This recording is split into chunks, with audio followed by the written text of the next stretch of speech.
Well, thank you guys for being here tonight. The theme of the night is not everyone gets a trophy. I see a few new faces in here. Thank you guys for coming. If you're new or new-ish, the leadership team and I would love to meet you in the back afterwards. We got a coffee card for you. We want to get you connected. Right off the bat, though, I want to thank each and every one of you for showing up tonight.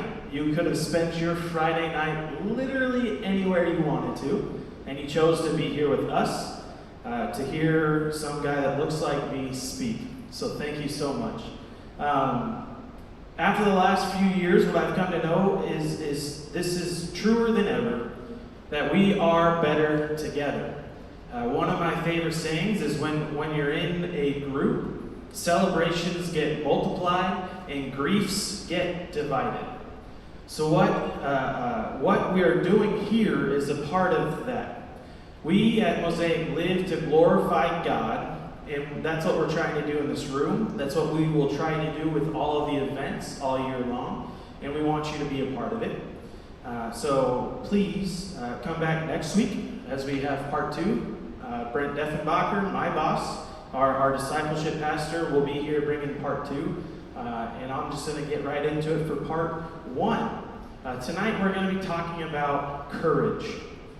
Recently, my wife and I signed up our daughter for dance classes. She's almost 4, so I think you can imagine just how good the quality of dancing is. And I was impressed with the studio, literally everything they had, except for one thing. After the dance class, all the little tiny girls, they go off into this side room, and they emerge with this. And I'm looking at my wife, and I'm looking at my daughter run down the hall, her face just ecstatic and excited. Daddy, Daddy. And I do my absolute best to put on a supporting face. But on the inside, I'm thinking, for what? Like, this is day 1, no joke, day 1, they give her this. And I'm thinking, for just showing up? For not doing any of the dance moves correctly? For not crying? For what? If you're in this room, you know that trophies used to have to be earned. They didn't just give it to you for showing up. They didn't just give it to you for participating. But if we're real, if we're honest, we wish as adults we got recognized more. We kind of crave the trophies. But we have to earn it. This weekend, one team will earn this. That's the best trophy ever. That's the Lombardi Trophy. That means you are the top team out of 32 teams who battled this year 18 weeks to get to this one game. Okay, by cheers, who's rooting for the Bengals? Our one little gal. Cynthia, I'll join you just for that bravery. Cynthia showed courage right there. Okay, let's hear it. Who's rooting for the Rams? Oh, gosh, I was getting excited. I'm like, nobody! Okay! Commercials! Halftime show. Regardless, this is my shameless plug. Whoever you're rooting for Sunday, come root with us. 3:30 is kickoff, so be there by 3 at Marlissa's house. It's on our Facebook page. It's on our website. If you don't know where to go, talk to Marlissa at the end. Sorry for the shameless plug. When was the last time you got a trophy for something? Maybe it was a work award for Employee of the Month or Employee of the Year. Maybe it was the last time you got an award was in school for academics or for athletics. Or maybe you're like me, and possibly the last time you got a trophy was for winning a fantasy football championship. Says the voice of Peter Alwine, who won our staff league this year. You're welcome, Peter. But life does not hand out trophies anymore. Life does not hand out the things that we want either, like joy, contentment, love, good relationships, a strong sense of self, financial stability, character, or the ability to wear skinny jeans. Life makes you work. We can't just show up, participate, and have good things happen. It doesn't work that way. We have to live intentionally, and we have to live with purpose. And this is what we're talking about tonight. This one word, and that is courage. Courage is important. Dare I say, courage is essential. Nothing we need more, but is talked about less than courage. It's essential for life. We cannot make the types of decisions that we need to make without courage. We'll need courage in basically every good decision we make in life. I made a really short list of things that we need courage to do, and I'd like to share them with you.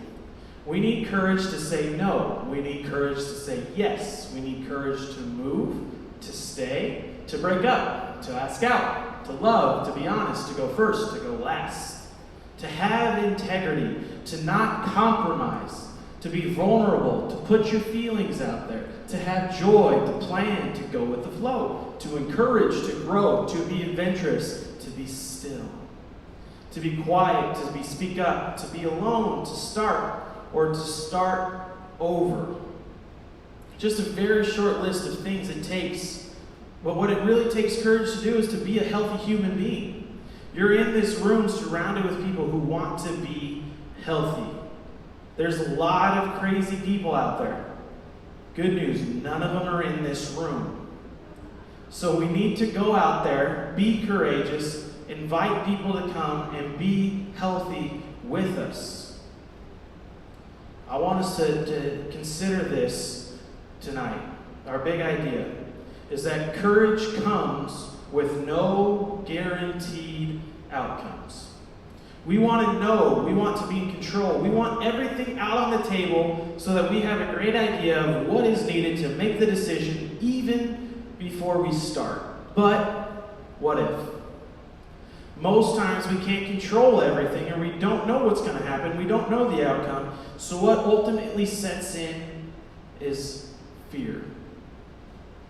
When we don't know the outcome, ultimately fear sets in. We've got fear of wrong decisions, fear of the outcome, fear of the unknown, fear of the future, fear of being let down, fear of not having enough, fear of being alone. Fear is obviously one of the things, if not the top thing, that prevents us from being courageous people.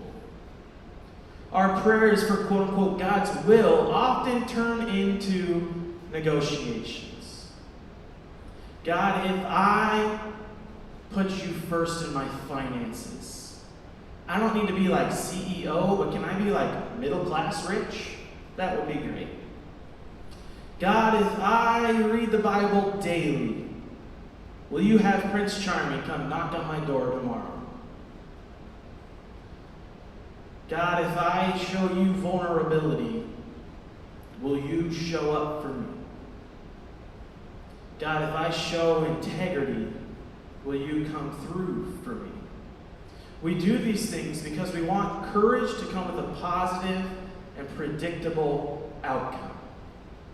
We do these things because we want courage to come with a positive and predictable outcome. I can be courageous if I know what the outcome's going to be. We do the right thing expecting God to do something for us, and then He doesn't do it. How many times has that happened for you? For me, it hit home rather early on in my life. I was a 17-year-old. I thought I was going to be the big shot next star football thing to come out of Clovis, even though I looked like this. I was 5'10", barely over 200 pounds, but I was convinced I was going to be the next NFL star. You can say that I used football as my God. It's what I worshiped. It's why I got up. It was why I took the next breath, is to get the next yard, or to do the extra rep, or to wake up and watch that extra ounce of film. Football was my God, but I was convinced that I was going to be a football star for God. I said, God, if you get me to the NFL, I will tell people about you. I will take sponsorships for you. I will give back to the kingdom. I will do all these things for you. Well, reality hit pretty hard my senior year. We were playing at the Edison Tigers, and I had to go up against a guy by the name of Wesley Flowers.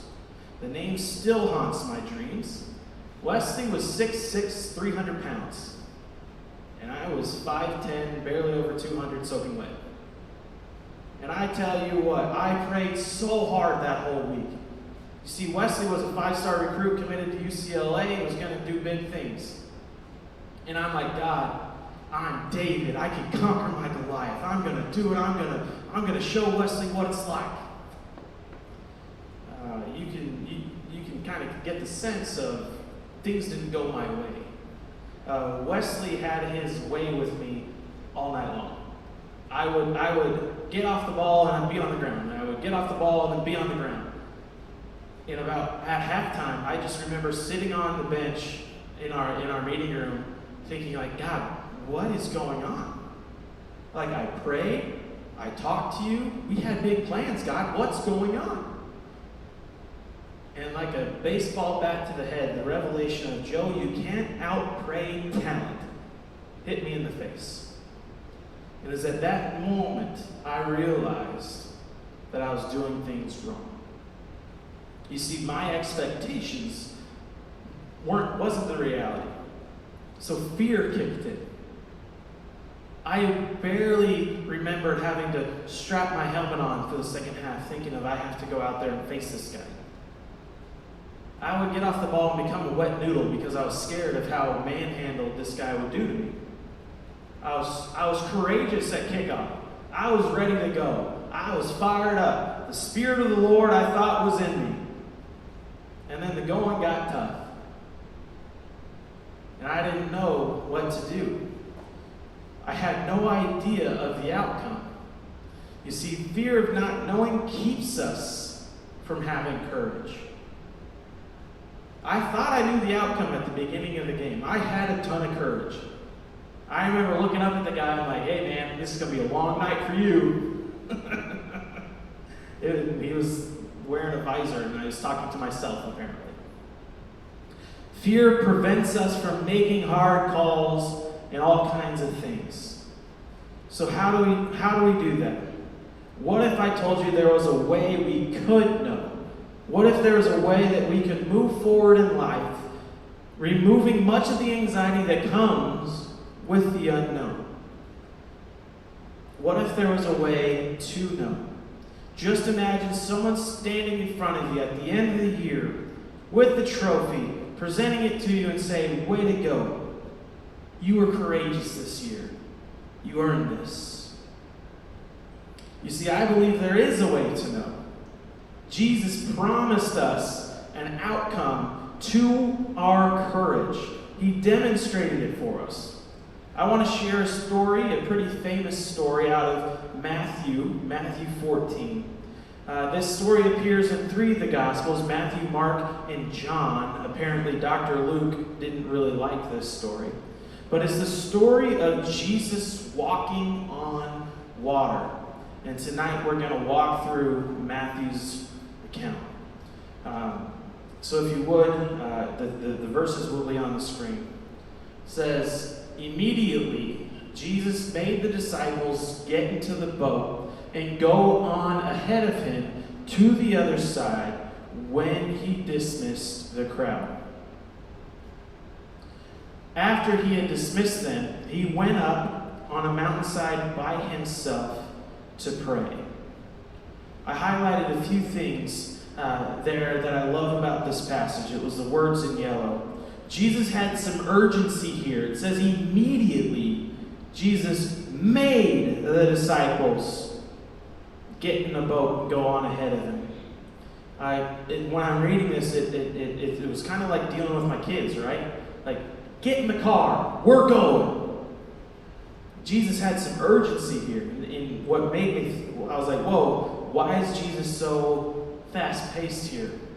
He's usually go with the flow Jesus, doesn't mind getting interrupted, but all of a sudden here he's immediately, get in the boat, we're going. Well, I like just to direct our eyes up a few verses. This passage comes right after Jesus feeds the 5,000 men, along with all the women and children that were present.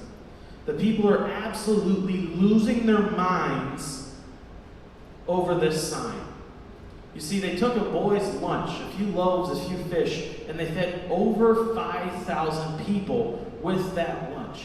They're in an uproar, praising Jesus. And even in John's account, if you read it, they wanted to make him king already.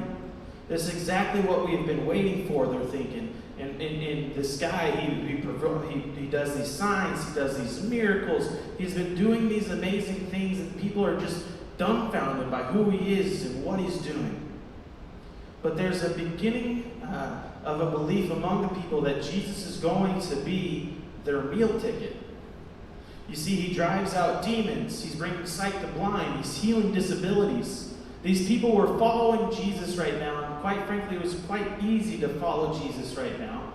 But they were believing that he is their positive and predictable outcome.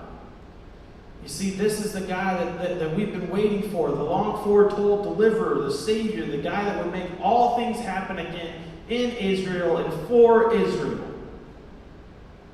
This is our Messiah. This is our King. Mark is the one who says that this belief as Jesus as the meal ticket was becoming hardened in their heart. You see, if we stuck around this guy, he's going to feed us. He's going to do these things. So that's why this was happening. That's the urgency that we see here. We'll keep reading. It says, later on, he was there alone. And the boat was already a considerable distance from the land, buffeted by the waves because the wind was against it. So buffeted here might be something that we just glide by when we read this by ourselves, but I want us to pause. This word buffeted, when translated back to the original language, means torture. It's actually the same word that we'll get later on in the gospel with Jesus in the Garden of Gethsemane. He was being tortured, he was sweating blood. This is the same word. Imagine just the boat going up and down and all around, the wind and the waves, they were torturous. Now, I like to paddleboard. And when you start to paddleboard, they start you in the harbor, or they start you where it's calm, but then they send you out. And I'm pretty good at the paddleboard stuff when we're in the harbor, when the waves are calm, when there's nothing around, and the water's like glass. But as soon as those waves come, or a boat goes by and a wake is started, I look like a baby giraffe first starting to walk out there on the water. And these were no small waves or wakes that the disciples were experiencing. They were waves that were torturing them. This was a horrible storm and a horrible night, and they were just struggling to get to the other side of the Sea of Galilee. Let's continue. It says, shortly before dawn. Hold on. Shortly before dawn. Some accounts say it was the fourth watch of the night. That means this story is taking place between 4 and 6 o'clock in the morning. You may be thinking, yeah, Joe, so what? Let's keep reading. Why are we pausing here? So what? They left right after dinner. This is now 8 to 10 hours into a journey that's 8 miles across, maybe an hour and a half for these experienced fishermen. And now this is 4 o'clock to 6 o'clock in the morning when this story is taking place. These were experienced fishermen. This wasn't their first time out on the water. They lived and worked these waters. Just imagine what they may be thinking. Jesus told us to go to the other side, so we're going to go to the other side. We've tendered these waters many times. We've been in there. We know them like the back of our hand. But about an hour in or so, geez, this is taking longer than we expected tonight. But it's okay. Jesus said we're going to the other side, so we're going to the other side. Let's stay focused. It's like driving and hitting traffic. I remember one of the worst experiences I've ever had driving was from a youth camp about 8 years ago. And we were driving back from San Diego on a Sunday at noon. A 6-hour trip took us almost 12 hours long. So I know what these guys are going through. But what about the next couple of hours? Now they're starting to get tired, maybe a little frustrated. It's the middle of their night, but they can't quit. Jesus said, we're going to the other side. I'll meet you over there. So we're going to the other side. But what about the next couple of hours? Now their hands are bloody. They're blistered. They just can't keep going. Their muscles are shutting down. Their eyes are closing. And they're starting to go, wait a minute. We trusted Jesus, and now we're losing. We put all of our hope in this man, and now he's not coming through for us. We're losing hope in Jesus. They may be thinking this, where is Jesus? Where is he, and why isn't he coming through for us? We just witnessed him take care of 5,000 plus strangers, and we're in his inner circle. Jesus, where are you? You see, now they're terrified. The word here is the same word, like I said, Jesus was in the garden, deeply, deeply burdened. They're being buffeted. They're being tortured. They're deeply burdened. Their deep turmoil and the commotion around them intensifies. Then they see this figure off in the distance that they think is a ghost. The Grim Reaper's coming for them. Their life is going to be over. Have you been there? In the greatest storms of your life, in the middle of it, you may be questioning God, like, where are you, God? Or maybe another doubt creeps into your mind, and it sounds like this: what if God doesn't come through? And that's the question. That is what keeps us from making courageous decisions in our life. What if he doesn't come through? What if the bill is higher than normal? What if I ask her out and she turns me down? What if I speak up and then the whole team resents me? What if I get hurt? What if? What if? What if? All the what ifs in life, this uncertainty of this life is our ghost. It's out there haunting us. It's right there in that emotion that Jesus takes the stage again. He steps in and speaks into their fear. 14:27 says this, but Jesus immediately said to them, take courage, it is I, don't be afraid. Jesus saying, hey guys, it's me, I'm here now, everything's okay, you don't need to be afraid anymore, have courage, I'm here. Disciples want the situation fixed.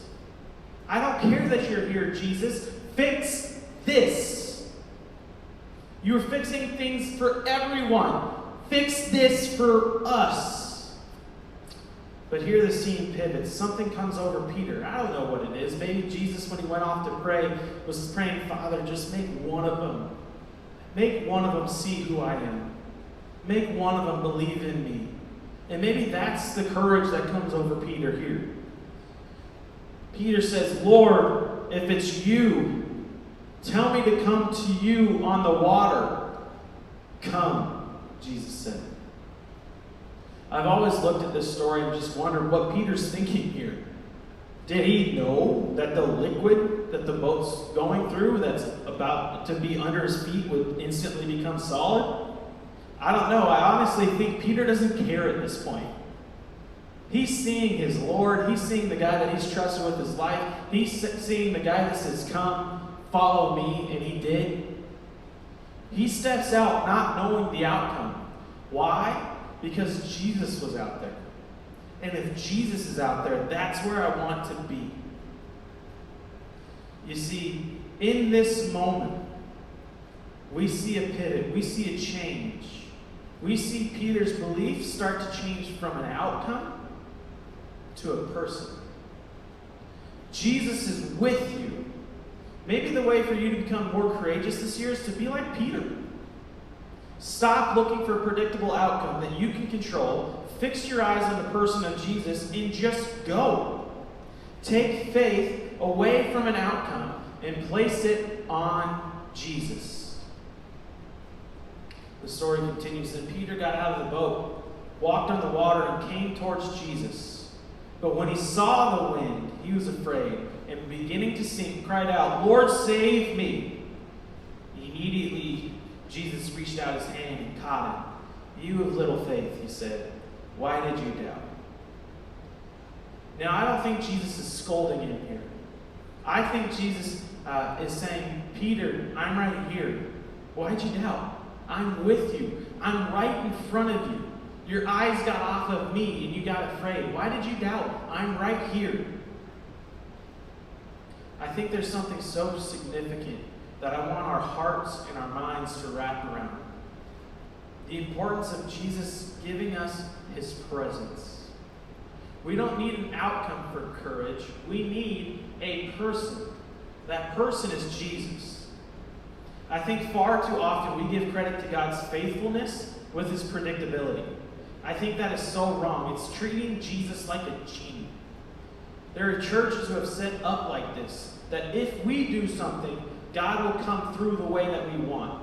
Oh Lord, if I give up the Big Macs, you'll give me washboard abs. Or if I start giving to the church, you'll make me so rich that I don't know what to do with all the money. That is the prosperity gospel, and that health and wealth stuff is so false and completely wrong. It's actually the opposite of what Jesus says. He says, in this life, you will go through troubles. You will have struggles. But I am with you. I will go through it with you. He promised us, not prosperity, his presence. The passage concludes like this. And when they climbed into the boat, the wind died down, and those who were in the boat worshipped him, saying, truly, you are the Son of God. Courage comes through God's presence, not his predictability. He has promised us his presence. A God that always gives us what we want would just whet our appetite so we want more. It would be so unhealthy. It would be so toxic. It would be dysfunctional. Our God cares. He knows. He provides for what we need and promises to be with us. Notice I said need, not want. Praise God for the times we don't get what we want, but we always get what we need. None of us know what the rest of this year is going to look like. None of us know the outcome. But we can go forward with courage because we know that God is with us. We know that Jesus is with us. Maybe you aren't there yet, and that's okay. Start with praying. Pray to know Jesus more intimately, and that would be enough. Knowing him, that he would provide you courage to move on. You see, because courage in itself is its own gift. It was enough for Peter. When you exercise the courage it takes to make a hard decision, let the outcome be what it may be, the fact that you had the courage to do it is the gift. That's what will spur you on to make another hard decision. Regardless if by your standards, you fail, God is with you. And do you know how I know that is true? Because it was true for Peter. You see, the next time Peter gets in a boat, it's after Jesus dies. It's after Peter denied Jesus and betrayed Jesus and said, I know nothing of him. Do you know how much courage it takes to get out of the boat and run to somebody who had just betrayed? Peter does that. Jesus comes to him on the shoreline and he yells out to him, Peter! And this time, Peter doesn't need assurances that that's his Lord. He gets out of that boat. He swims as fast as he can to the arms and the presence of Jesus. It was good enough for Peter, so it should be good enough for you. So I'm going to leave us with this, and then we're going to worship. This thought. What would you do if all you knew is God is with you? What would you do if all you knew is that God is with you? What would you do this year? What would you try? What would you start? What would you finish? Where would you go? Who would you go with? What would you build? Who would you ask? What would you write? What would you read? What friend would you call? What would you do if all you knew was God is with you, I think you can do anything. Let the outcomes be what they may. We're not promised control. We're not promised the outcome. We're promised His presence. Embrace that power in the presence of Jesus and walk out of this place tonight full of courage. I guarantee you that if you walk out of this room tonight full of courage, you won't be able to recognize the person that you see in the mirror at the end of the year. But maybe, just maybe, you might see a figurative person at the end of the year with a trophy like this that says, well done. You earned this. You were so courageous this year.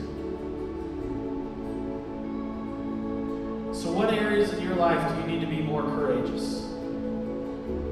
Take that to heart. And be courageous in those areas because God is with you. Let's pray. Lord, I pray right now, God, over this group. I pray over these people, the families represented here, God. Father, that we may fix our eyes on you in the middle of life's storms and be courageous because you are where our courage comes from. You are the master of the storm. You speak and winds go calm. Father, you speak and the waves that are drowning us will be still. God, I pray over each and every one of the people in here tonight that they may have the faith that it takes to obey and trust you in your word. God, I pray that they may believe that they are surrounded by you. God, may they surrender their hearts, their plans, their wills to you tonight and walk out of here encouraged that they can believe and they can consider the truth of what would they do if all they knew was that you, God, were with them. We thank you for Jesus. It's in His name that we pray. Amen. Let's sing another song.